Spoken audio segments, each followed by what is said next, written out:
កងទ័ពថៃដាក់ការសង្ស័យចំនួន4ចំណុចក្នុងការអះអាងរបស់កម្ពុជាអំពីរឿងបាញ់ជនស៊ីវិលបាទនេះគឺជាព័ត៌មានថ្មីដែលខ្ញុំធ្វើការអាប់ដេតតាក់ទងទៅនឹងកងទ័ពថៃបានធ្វើការសង្ស័យចំនួន4ចំណុចក្នុងការអះអាងមកលើប្រទេសកម្ពុជាក្នុងរឿងបាញ់ជនស៊ីវិលកាលពីថ្ងៃទី12ខែវិច្ឆិកាឆ្នាំ2025ប្រហែលថ្ងៃមុននេះឯងដែលធ្វើឲ្យជនស៊ីវិលចំនួន1នាក់ត្រូវបានស្លាប់និងរបួសប៉ុន្មានអ្នកទៀតបាទហើយនេះគឺជាសេចក្តីរាយការណ៍ពីខ្ញុំបាទដែលវិភាគរឿងប្រហែលថ្ងៃហើយខ្ញុំលើកនេះពីក្នុង website The Nation ដែលគេបានផុសណាដែលការអះអាងហ្នឹងបានធ្វើឲ្យមានការចម្រូងចម្រាសដោយសារតែព័ត៌មាន AI បាទ AI មួយសន្លឹកដែលប្រទេសកម្ពុជាយើងបានទៅសួរសុខទុក្ខជនស៊ីវិលដែលគេត្រូវបាញ់ហ្នឹងគឺទៅសួរសុខទុក្ខហើយខាង The Nation ហ្នឹងយករូបហ្នឹងទៅកែដាក់រូបសើអញ្ចឹងបានធ្វើឲ្យមានការភ័ន្តច្រឡំហើយមិនមែនរឿងតែប៉ុណ្្នឹងឯងនៅមានរឿងច្រើនទៀតដែលថៃធ្វើមកលើកម្ពុជាទៅទៅនឹងរឿង AI នឹងផងដែរឥឡូវយើងចូលដល់សេចក្តីរាយការណ៍របស់ខ្ញុំដូចតទៅនេះឯកឧត្តមសេនីយ៍តូវុនថៃអ្នកនាំពាក្យកងទ័ពថៃបានបដិសេធដាច់ហង្ការចំពោះរបាយការណ៍របស់ប្រទេសកម្ពុជាដែលអះអាងថាទាហានថៃបានបាញ់ប្រហារលើជនស៊ីវិលកម្ពុជានៅតំបន់ព្រំដែនក្បែរភូមិព្រៃច័ន្ទបាទហើយលោកក៏បានលើកនៅប្រមាណចំណុចសំខាន់ចំនួន4ដែលធ្វើឲ្យការអះអាងរបស់ភាគីកម្ពុជាទាំងមូលមានភាពគួរឲ្យសង្ស័យនិងខ្វះតម្លាភាពហើយលោកក៏បានលើកពីគោលបំណងនេះដោយការលើកឡើងនេះគឺបង្ហាញឲ្យមតិសាធារណជាតិនិងអន្តរជាតិបានដឹងពីមិនប្រក្រតីនៃភស្តុតាងដែលបានដាក់ចេញដោយកម្ពុជាកាលពីថ្ងៃទី12ខែវិច្ឆិកាឆ្នាំ2025ហ្នឹងដែលភាគីកម្ពុជាយើងទទួលរងគ្រោះហើយខាងទាហានថៃហ្នឹងមានការសង្ស័យហើយអត់ទទួលស្គាល់ថាខ្លួនឯងហ្នឹងបានប្រព្រឹត្តការបាញ់ប្រហារមកលើកម្ពុជានោះទេហើយមិនតែប៉ុណ្ណោះហ្នឹងគឺ The Nation Thailand ហ្នឹងគឺបានផុសនៅ caption ដែលធ្វើឲ្យប្រទេសកម្ពុជាយើងមានភាពចម្រូងចម្រាសតាក់ទងនឹងរូបភាព AI នឹងផងដែរហើយមិនតែប៉ុណ្ណោះទៀតគឺខ្ញុំចូលមកដល់ The Nation Post ណាដែលគេដាក់ចំណងជើងជាភាសាអង់គ្លេសធំថា Army flag for suspicious point in Cambodia's claim for civilian shooting ហើយខ្ញុំសូមអានមួយចំណុចណាខុសសូមបន្តគ្នាពេកផងហើយអត្ថបទនេះគឺផុសដោយ The Nation Thailand ហើយ website ហ្នឹងគឺយើងមើលអត់ឃើញទេតើតែប្រើ VPN បានចូលទៅមើលបានហើយដល់ភាសាខ្មែរហ្នឹងគឺ4ចំណុចដែលដាក់ការសង្ស័យមកលើប្រទេសកម្ពុជាយើងក្នុងការបាញ់ជនស៊ីវិលនៅថ្ងៃទី12ខែវិច្ឆិកាឆ្នាំ2025នឹងផងដែរឥឡូវយើងចូលមកដល់អត្ថបទនៃការរៀបរាប់របស់ The Nation Post ទាំងអស់គ្នាគឺឧត្តមសេនីយ៍តូវុនថៃដែលជាអ្នកនាំពាក្យកងទ័ពថៃលោកបានចង្អុលបង្ហាញ4ចំណុចគួរឲ្យសង្ស័យទៅលើការអះអាងរបស់ភាគីកម្ពុជាថាទាហានថៃបានបាញ់ប្រហារមកលើជនស៊ីវិលកម្ពុជានៅជិតភូមិព្រៃច័ន្ទខេត្តបន្ទាយមានជ័យកាលពីថ្ងៃទី12ខែវិច្ឆិកាឆ្នាំ2025ដែលបណ្ដាលឲ្យមានមនុស្សស្លាប់ម្នាក់និងរបួសជាច្រើនអ្នកមិនតែប៉ុណ្ណោះគាត់បានលើក4ចំណុចដែលកងទ័ពថៃចាត់ទុកថាជាទង្វើគួរឲ្យសង្ស័យបាទឥឡូវយើងចូលមកដល់ការបកស្រាយ4ចំណុចដែលគេចោទប្រកាន់មកលើកម្ពុជាយើងហ្នឹងចំណុចទី1ដែលទាហានដាក់ការសង្ស័យមកលើកម្ពុជាយើងគឺការបូជាសពភ្លាមដោយគ្មានការធ្វើកុសលវិច័យការបូជាសពភ្លាមនៅថ្ងៃទី13ខែវិច្ឆិកាឆ្នាំ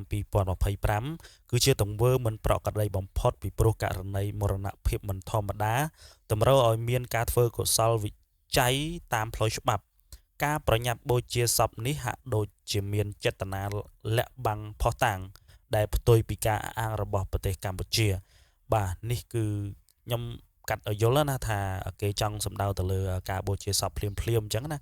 ដែលករណីនេះគឺជាករណីមិនធម្មតាហើយពួកគេតម្រូវឲ្យយើងមានកុសលវិច័យត្រឹមត្រូវពីអន្តរជាតិអីចឹងទៅអានេះគឺជាចំណុចទី1ចំពោះចំណុចទី2ហ្នឹងគឺកម្ពុជាមិនបានផ្សព្វផ្សាយភស្តុតាងជាសាធារណៈហើយវាជាប្រវត្តិសាស្ត្រហើយកាលណាដែលកម្ពុជាចង់តាក់ទាញចំណាប់អារម្មណ៍អន្តរជាតិឬបន្ទោសថៃ គឺតែងតែបង្ហាញផុសតាងនិងផ្សព្វផ្សាយព័ត៌មានយ៉ាងទូលំទូលាយក្នុងករណីនេះមិនមានការបង្ហាញសាកសពឬផុសតាងទេទោះបីជាមានវត្តមានក្រុមអ្នកស៊ើបអង្កេតអាស៊ាន AOT នៅទីតាំងកើតហេតុក៏ដោយនេះអាចបណ្ដាលមកពីកនឹងគ្មានអ្នកស្លាប់ពិតប្រាកដឬក៏ខហ្នឹងអ្នកស្លាប់មិនមែនបណ្ដាលមកពីប៉ះទង្គិចពីប្រដាប់អាវុធឡើយហើយនេះគឺជាចំណុចទី2ដែលទាហានថៃដាក់ការសង្ស័យមកកម្ពុជាហើយចំណុចទី3ហ្នឹងគឺនាយកមន្ត្រីពេទ្យថ្លែងផ្ទុយពីការអះអាងរបស់កម្ពុជានាយកមន្ត្រីពេទ្យខេត្តបន្ទាយមានជ័យបានប្រាប់ក្រុម AOT ក្នុងពេលចោះត្រួតពិនិត្យថាពីការប៉ះទង្គិចថ្មីនេះអ្នករបួស3នាក់ហើយគ្មានអ្នកស្លាប់ទេហើយសេចក្តីថ្លែងការណ៍នេះផ្ទុយស្រឡះពីអ្វីដែលអាជ្ញាធរកម្ពុជាបានរាយការណ៍ទៅប្រព័ន្ធផ្សព្វផ្សាយរបស់ពួកគេអញ្ចឹងនេះជាការចោទប្រកាន់មួយដែរដែលដាក់សង្ស័យមកលើកម្ពុជាថានាយកមន្ត្រីពេទ្យហ្នឹងគឺអត់បានថាប្រទេសកម្ពុជាយើងមានអ្នកស្លាប់ទេគ្រាន់តែមានអ្នករងរបួសនេះបើតាមខ្ញុំបកប្រែពី The Nation ណាហើយចំណុចទី4របួសដែលបង្ហាញនៅក្នុងវីដេអូនិងរូបភាពមិនស៊ីគ្នានឹងស្នាមរបួសដោយគ្រាប់កាំភ្លើងមានន័យថារបួសហ្នឹងគឺវាអត់ត្រូវនឹងអាគ្រាប់កាំភ្លើងអញ្ចឹងរបួសផ្សេងរបួសគ្រាប់កាំភ្លើងផ្សេងអានេះខ្ញុំបកប្រែមកហើយចំណុចនេះត្រូវបានលើកឡើងខ្លះរបួសដែលបានបង្ហាញនៅក្នុងវីដេអូព័ត៌មានមិនស៊ីគ្នានឹងស្នាមរបួសដែលបណ្ដាលមកពីគ្រាប់កាំភ្លើងនៅឡើយទេហើយបើតាមសេចក្តីសន្និដ្ឋានរបស់កងទ័ពថៃហ្នឹងឧត្តមសេនីយ៍តូវិនថៃហ្នឹងបានថ្លែងការណ៍ថាកម្ពុជាត្រូវតែបញ្ឈប់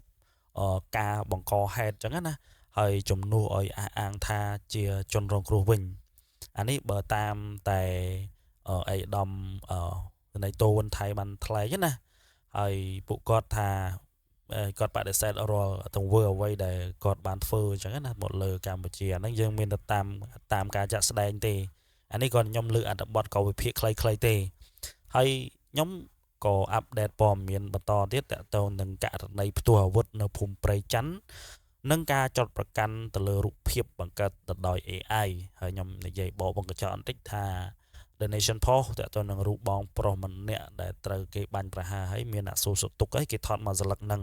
ហើយខាង The Nation ហ្នឹងគឺតកែរូបដាក់រូបសើអញ្ចឹងគេធ្វើឲ្យមានប្រការយកច្រឡំពេញប្រទេសផងដែររួមទាំងជនជាតិថៃគឺគេដាក់ថា fake អីចឹងទៅហើយខ្ញុំមើលកម្ពុជាខ្ញុំមើលព័ត៌មានទាំងពីរហ្នឹងគឺវាខុសគ្នាហ្មងគឺខាងថៃហ្នឹងគឺជាអ្នកប្រកែរូប AI ហ្នឹងហើយករណីដែលលើកឡើងគឺស្ថិតនៅក្នុងបរិបទនៃវិបត្តិព្រំដែនថៃកម្ពុជាដែលបានផ្ទុះឡើងម្ដងទៀតនៅកំឡុងខែកក្កដាដល់ខែវិច្ឆិកាឆ្នាំ2025ដែលបង្កឲ្យមានភាពតានតឹងយ៉ាងខ្លាំងរវាងប្រទេសទាំងពីរហើយខាងក្រោមនេះគឺជាព័ត៌មានលម្អិតនៃការបាញ់ប្រហារនៅភូមិព្រៃច័ន្ទនិងការចោទប្រកាន់ទៅលើការប្រើប្រាស់រូបភាពបង្កើតដោយ AI ហើយទី1ហ្នឹងគឺឧបទ្ទវហេតុបាញ់ប្រហារនៅភូមិព្រៃច័ន្ទឧបទ្ទវហេតុនេះបានកើតឡើងនៅថ្ងៃទី12ខែវិច្ឆិកាឆ្នាំ2025នៅក្បែរព្រំដែនស្ថិតនៅភូមិព្រៃច័ន្ទឃុំអូបីជាន់ស្រុកអូជ្រៅខេត្តបន្ទាយមានជ័យ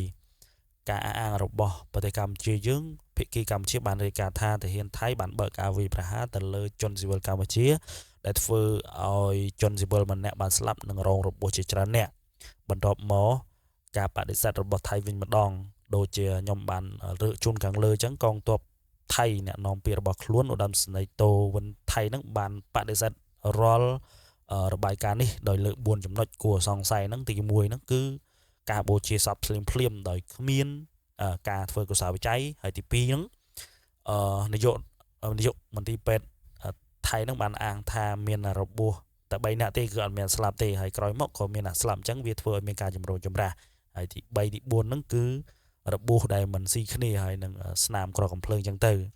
ហើយចំពោះផលវិបាកហ្នឹងគឺឧបទ្ទវហេតុនេះគឺបណ្ដាលឲ្យមានការកិច្ចព្រមព្រៀងសន្តិភាពរួមដែលសម្រួលដោយសហរដ្ឋអាមេរិកនិងអាស៊ានកាលពីខែតុលាឆ្នាំ2025កន្លងទៅត្រូវបានផ្អាកហើយជំរុញឲ្យភាគីកម្ពុជានឹងមានការស៊ើបអង្កេតជាឯករាជ្យចឹងទៅហើយនេះគឺជាកិច្ចមួយដែលខាងថៃនឹងគឺធ្វើវិចឲ្យតែឆ្នះយើងចឹងហើយធ្វើគ្រប់រូបភាពហើយទី2ហ្នឹងគឺការចោទប្រកាន់លើប្រទេសថៃក្នុងរូប AI ក្នុងកំឡុងពេលដែលស្ថានភាពតឹងតែងនៅព្រំដែនហ្នឹង ការចោតប្រកាន់ដាក់គ្នាទៅវិញទៅមកអំពីការប្រើប្រាស់បច្ចេកវិទ្យាបញ្ញាសិប្បនិម្មិតគេថា AI ដើម្បីបង្កើតព័ត៌មានคล้ายៗបើថា fake news ណាហើយបង្កើតរូបភាពបន្លំគេថា AI generation image ណាបន្ទាប់មកក្នុងគោលបំណងបំភាន់មតិសាធារណៈបែរថាឲ្យគោលដៅគឺចង់បែរថាខាងថៃហ្នឹងគឺចង់ឲ្យមានការគ្រប់គ្រងពីខាងថៃអីចឹងទៅហើយមួយទៀតហ្នឹងគឺការចោតប្រកាន់ពីប្រព័ន្ធផ្សព្វផ្សាយថៃកន្លងមកមានការចោតប្រកាន់ជាក់លាក់មួយដែលសំដៅទៅលើរូបភាពคล้ายៗរបស់ប្រព័ន្ធផ្សព្វផ្សាយថៃហើយទី1ហ្នឹងគឺប្រព័ន្ធផ្សព្វផ្សាយថៃមួយចំនួនត្រូវចាត់ប្រកាន់ថាប្រើប្រាស់រូបភាពកែច្នៃដោយ AI ដើម្បីបង្ហាញពីជនរងគ្រោះកម្ពុជាក្នុងការបាញ់ប្រហារដែលរូបភាពកំពុងទៅញញឹមហ្នឹងរូបភាពដែលក្នុងថ្ងៃទី12ហ្នឹងហើយបានបង្ខូចទ្រង់ទ្រាយការពិតនៃជនរងគ្រោះហើយនេះបើតាមប្រភពខ្មែរ Time ហើយមួយទៀតហ្នឹងគឺបើសិនជាមានការចោទប្រកាន់នេះជាការពិតវាជាការប៉ុនប៉ងច្បាស់លាស់មួយក្នុងការបំផ្លាញកិត្តិយសនិងកាត់បន្ថយភាពធ្ងន់ធ្ងរនៃឧបទ្ទវហេតុនេះក្នុងក្រសែភ្នែកអន្តរជាតិករណី Facebook មួយចំនួនបានរូបភាពបង្ហោះអះអាងថាយន្តហោះចម្បាំងថៃបានបញ្ចេញផ្សែងពុលមកលើកម្ពុជាហើយនេះជាការឆ្លើយតបទៅនឹងចំនួនចំពោះការផ្ទៀងផ្ទាត់ហ្នឹងគឺឧបករណ៍ផ្ទៀងផ្ទាត់រូបភាព AI ហ្នឹងបានរកឃើញថារូបភាពយន្តហោះចម្បាំងហ្នឹងគឺត្រូវបង្កើតដោយ AI ទាំងស្រុងហើយកងទ័ពអាកាសថៃក៏បានបញ្ជាក់ថាពួកគេមិនមានយន្តហោះមួយនេះទេក្នុងកងទ័ពរបស់ខ្លួនវាទៅចេះវិញហើយមួយទៀតអ្វីត្បិតតែការបង្ហោះនេះមិនមែនដោយការផលិតដោយរដ្ឋាភិបាលថៃក៏ដោយក៏ប៉ុន្តែវាបង្ហាញនៅភាគីទាំង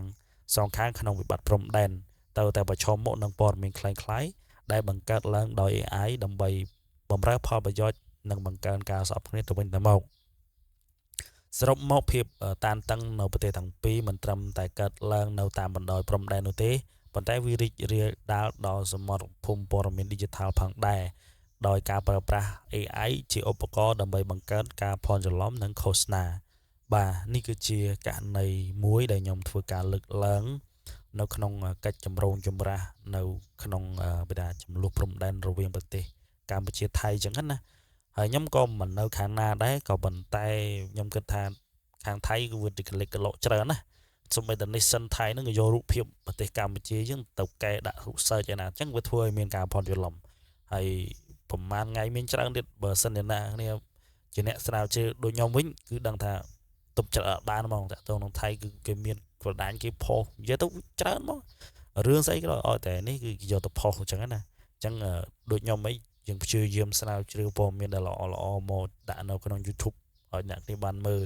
ខុសត្រូវអីយើងអាចមើលចាក់ស្ដែងអញ្ចឹងណាអញ្ចឹងខ្ញុំមានតែប៉ុណ្្នឹងទេហើយតាក់ទងទៅនឹងព័ត៌មាន